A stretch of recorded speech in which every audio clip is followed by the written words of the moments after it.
And every week we do the recruiting roundup brought to you by IBEW 640, the Electricians Union. We appreciate their support. Jordan Ham knows all, tells all. All right, so summer's done pretty much. Every school's into workouts, although there's some that are paused by COVID. Put that to the side. Give me some names. Give me some schools of guys. You're like, Brad, you know what? From May evaluation to where we are in August, this guy's made a few strides. Yeah, I'm interested in seeing quite a few of the 2023 wide receivers. There's some really good pass catchers in that class. They're going to be juniors. Maybe some of them have found the varsity field. Some of them maybe here and there, but I've seen a lot of progression out of guys, seen them in sevens. Now I want to see them in pads. Jacoby Lane over at Red Mountain. This is a guy that has such incredible length. I saw him tear it up in the 7-on-7 circuit. But when I first asked him, like, what do schools want to see? He said they want to see me in pads. They want to see me go ahead and deliver. So I'm working towards that. Casper, another one over at Williams Field, very similar body type. They jump like rabbits, man. They can get up. The jump ball, it's really like a 70-30 for him. It's not really a 50-50. You also look at Derrick English, who transferred to Saguaro from Mountain Ridge. I know a lot of people over at Saguaro are very excited to see him take the field.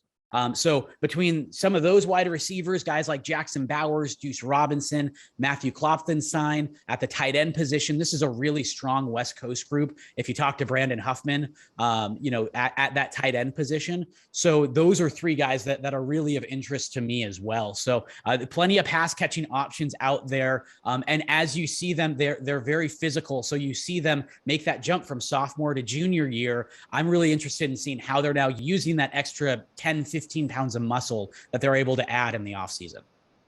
All right, that's good stuff there. You mentioned tight ends. Let's go to a tight end, Brophy tight end that says, I'm staying in state. Yeah, Tyler Powell over at Brophy.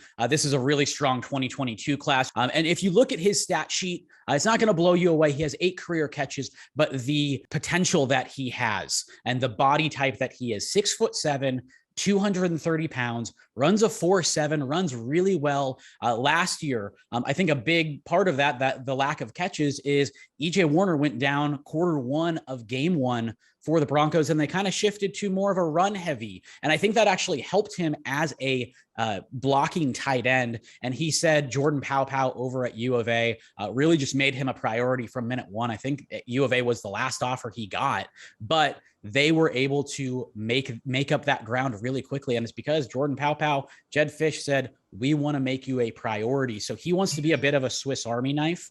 He can catch, certainly, especially in the red zone. He can also be a blocking tight end. And he said, look, if I grow and they stick me with the offensive lineman down the road, that's great. If I stay as a tight end and I'm making catches from whoever the quarterback is over the next couple of years, that's great. So I think it's a really good pair for them. I think U of A is really going off of the potential that Tyler Powell has, and he wants to be close, and he recognizes that they made him a priority really early. Yeah, it'll be interesting. Brophy opens with St. Mary's here in a couple of weeks to start out the season, and I know that Jason Jewell over there has a murderer's row as a schedule, so it'll be a good challenge for him.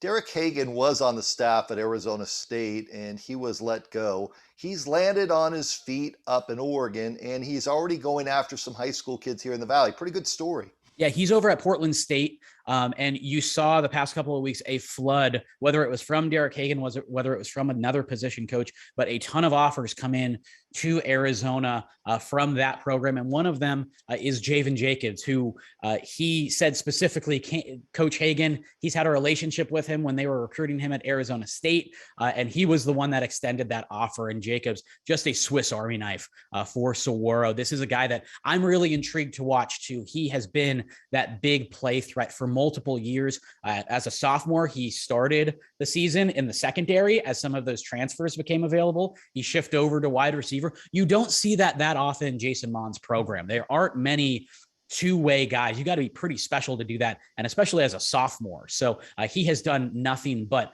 put up big plays, put up big numbers the past couple of years. I think that the Power Fives are going to continue to roll in. He has Arizona State right now. He has Colorado. I know Stanford has been on his radar for quite a while. I think if they offer that, it might be all said and done, because that's one that he has really had his eye on. Very highly academic kid.